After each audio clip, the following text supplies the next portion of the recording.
Halo semua, kami dari kelompok 3 dengan saya Intan Fadlilah absen 11 dan teman-teman saya Miftahul Huda absen 14, Nurwijaya Ningsih absen 17 dan Riza Rosida Adiputri absen 21.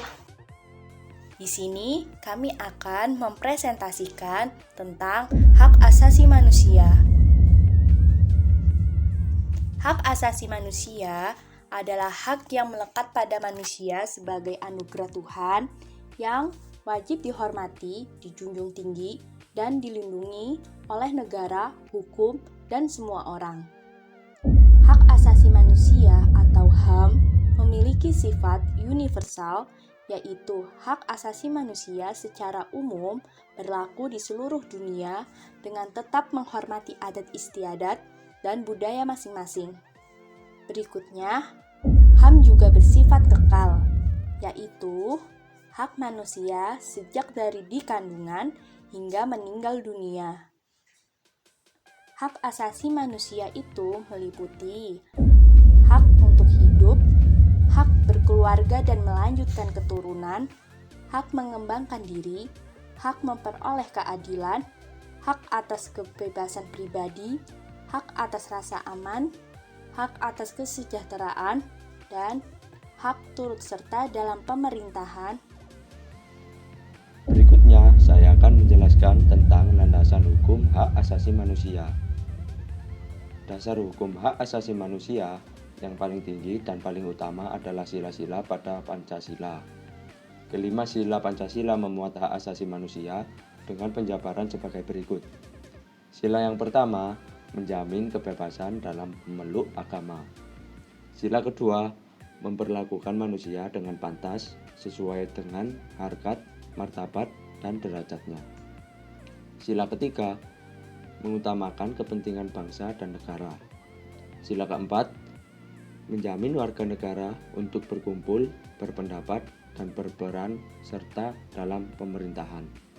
Sila kelima, menjamin untuk hidup layak dan memperoleh perlakuan secara adil.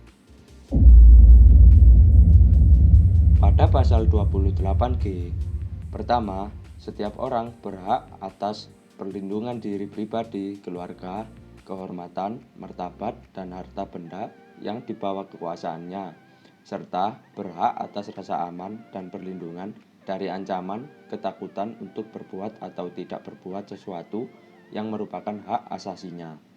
Kedua, setiap orang berhak untuk bebas dari penyiksaan atau perlakuan yang merendahkan derajat martabat manusia dan berhak memperoleh suaka politik dari negara lain.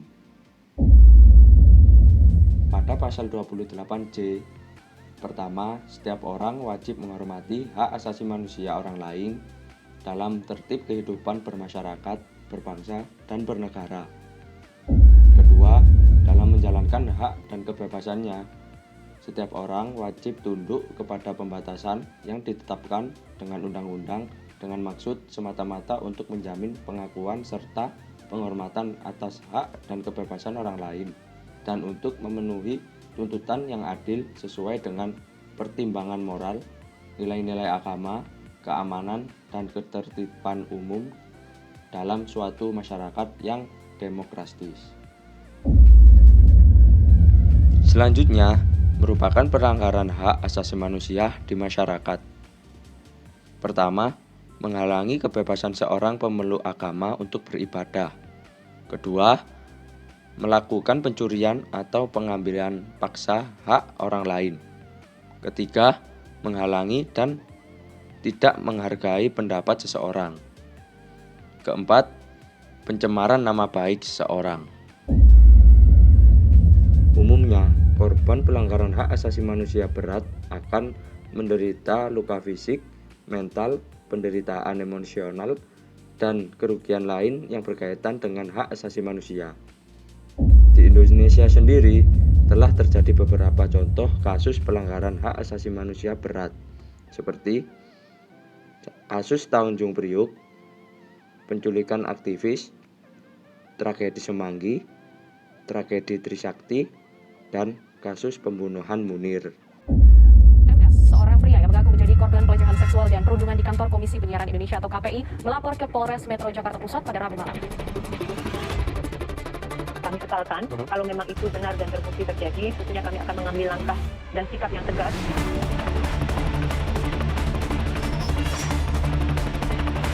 Untuk tindakan bullying ataupun pelecehan seksual dan tidak menoleransi tindakan pelecehan seksual tersebut.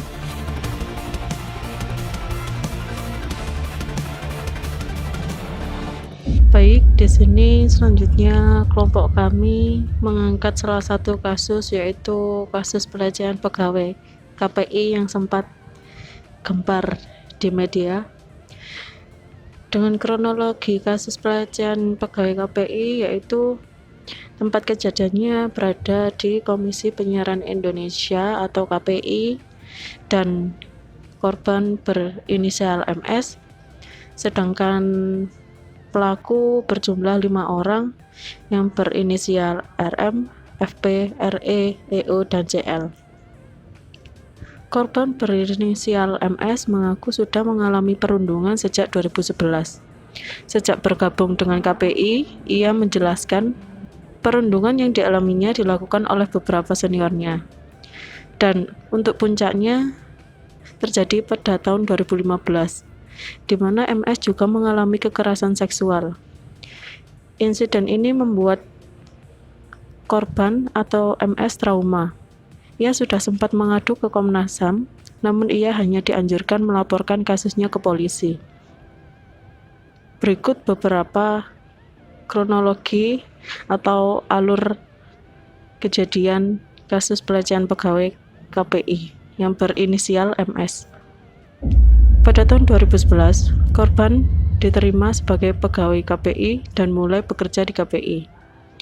Tahun 2011 sampai 2014, korban kerap dirisak, diintimidasi, dicaci, dihina, dan diminta membelikan makan oleh senior-seniornya di kantor. Pada tahun 2015, korban mendapat kekerasan dan pelecehan secara seksual dari para pelaku. Pada tahun 2016, korban mulai sering sakit akibat mental down dan trauma akibat terus dirisak. Pada tahun 2017, korban mengadu ke Komnas HAM melalui email. Hasilnya, ia hanya disarankan melapor ke kepolisian karena peristiwa yang dialaminya dinilai masuk ranah pidana.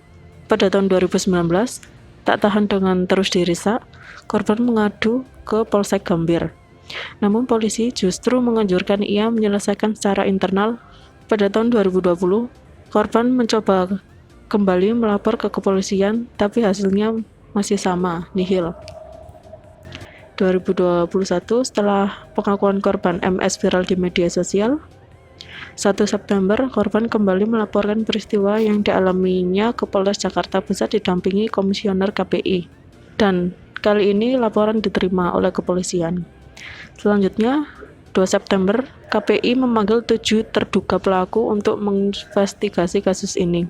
Dan untuk lebih jelasnya, untuk kronologi bisa kita lihat cuplikan video berikut ini. Kejadian ini di KPI ini sangat dahsyat, Mas Mbak. Di mana MS ini pada sekitar 2015 itu oleh 5 terlapor itu dia dikeroyok dan dipegangi dan kemudian ditelanjangi. Itu yang membuat sudah ditelanjangi dan mohon maaf sampai vital dia pun dicoret-coret dengan spidol. Ini yang membuat trauma dia berkepanjangan. Tapi kemudian pada waktu KPI mengadakan BIMTEK di Bogor, itu pun terjadi lagi yang sangat luar biasa, di mana saudara MS sedang tidur kurang lebih jam 1.30, diangkat dari tempat tidurnya oleh para terlapor ini, dimasukkan ke kolam renang. Itu yang terjadi terus-menerus. Dampak yang diderita korban akibat kasus pelecehan ini yaitu pertama, dampak psikis yang masih trauma untuk bersosial dan mengganggu mental si korban, yang berdampak pada fisik korban yaitu asam lambung naik yang diakibatkan korban terlalu stres. Berikutnya saya akan menjelaskan mengenai tindakan hukum yang dilakukan. Tindakan hukum yang dilakukan yaitu polisi menyelidiki kasus dugaan perundungan dan pelecehan seksual terhadap pegawai di Kantor Komisi Penyiaran Indonesia atau KPI. Pelaku nantinya akan dikenakan pasal berlapis. Salah satunya terkait perbuatan cabul. Wakapolres Metro Jakarta Pusat AKBP Setiokos Herianto mengatakan, dari sisi KPI sendiri sudah dilakukan langkah tindakan internal.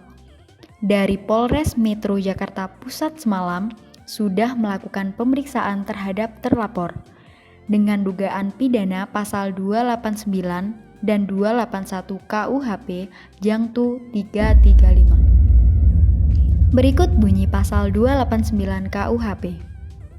Barang siapa dengan kekerasan atau ancaman kekerasan memaksa seseorang melakukan atau membiarkan dilakukan pada dirinya perbuatan cabul, dihukum karena merusakkan kesopanan dengan hukuman penjara selama-lamanya 9 tahun. Dan pasal 281 ayat 1 KUHP mengancamkan pidana terhadap siapapun yang dengan sengaja dan terbuka melanggar kesusilaan. Atas dugaan tersebut, hingga saat ini pihak berwajib masih terus melakukan investigasi internal dan meminta keterangan serta penjelasan dari pihak terduga pelaku. Sehingga MS sudah merasa tidak kuat menahan beban ini, akhirnya MS coba melakukan melalui email pengaduan ke Komnas HAM pada bulan Agustus. Nah, kemudian pada bulan Desember, Komnas HAM membalas email tersebut agar supaya MS itu melaporkan kepada kepolisian karena ini dianggap tindak pidana. Nah, atas arahan itu, MS kemudian datanglah ke Polsek Gambir. Dia mencoba mengadu dan diterima, baru berkonsultasi, kemudian pihak polisi menyarankan agar dilaporkan ke atasan. Karena dianggap ini masih masalah internal. Nah, kemudian setelah mereka mengikuti apa arahan polisi, mereka mencoba melapor ke atasan, tapi tindakan KPI setelah dilaporkan, dia ceritakan semua pada atasannya, hanya dipindah ruangan. Proses hukum yang berjalan untuk penyelesaian kasus ini yaitu saat ini perkara MS sedang ditangani oleh Polres Metro Jaya Jakarta Pusat. Selain itu, Komisi Nasional Hak Asasi Manusia atau Komnas HAM juga turut melakukan penyidikan. Baik, saya ke Pak Bob dulu. Pak Bob, yang jelas kasus ini mengemuka ketika minggu lalu rilis pernyataan dan kisah dari klien Anda tersebar di media sosial. Sampai sejauh ini perkembangan kasusnya seperti apa? Perkembangan sampai saat ini, kami hari ini tadi kami mengantar korban ke Komnas HAM yang diterima langsung oleh komisioner BKH, dan kami korban sudah menceritakan semua dan memberikan bukti-bukti awal, dan Komnas HAM berjanji akan mengawal proses ini. Setelah dari Komnas HAM, kami juga melakukan perjalanan ke LPSK untuk mengajukan permohonan terhadap LPSK dengan MS, dan tadi kebetulan komisionernya pas sedang dengar pendapat di DPR sehingga kami diterima oleh stafnya. Dan tapi tadi ada statement dari Ketua LPSK bahwa mereka siap untuk mengawal kasus ini. Oke, jadi sudah ke polisi, kemudian sudah ke Komnas HAM tadi, dan sudah ke LPSK? LPSK. Oke. Dan dari seluruh pertemuan dengan berbagai lembaga negara tadi, saat ini apakah sudah diperiksa lagi oleh KPI? Karena saya sempat mendengar bahwa ada permintaan untuk diperiksa internal di KPI. Ya, memang saya agak sayangkan juga sama KPI. 2 hari ini MS itu dipanggil oleh KPI secara internal, dan KPI secara tidak langsung melarang kami sebagai kuasa hukum untuk mendampingi. Ini sebetulnya sangat pelecehan buat kami seorang advokat ya, karena advokat itu dalam undang-undang advokat itu adalah sebagai penegak hukum. Adakah alasan kenapa kemudian Anda dilarang mendampingi klien Anda? Sampai sekarang kami tidak tahu yang pasti kenapa dia melarang kami sebagai kuasa untuk mendampingi MS. Oke. Berdasarkan kasus yang dijabarkan, pendapat dari kelompok kami yaitu instansi terkait yang menangani kasus pelecehan seksual tergolong masih belum tegas dalam menindaklanjuti sebuah kasus. Berdasarkan kasus ini, korban sudah sempat mengadu, namun tidak ditanggapi, atau malah dilempar ke instansi yang lain. Seharusnya, kasus pelecehan seksual tidak dianggap sepele, karena perbuatan pelecehan seksual di Indonesia tergolong tinggi kasusnya, khususnya pelecehan yang bersifat verbal. Banyak kasus yang terjadi, khususnya di tempat kerja, di mana pekerja perempuan atau laki-laki dilecehkan teman kerja secara verbal, dan perilaku tersebut dianggap sebagai perilaku normal.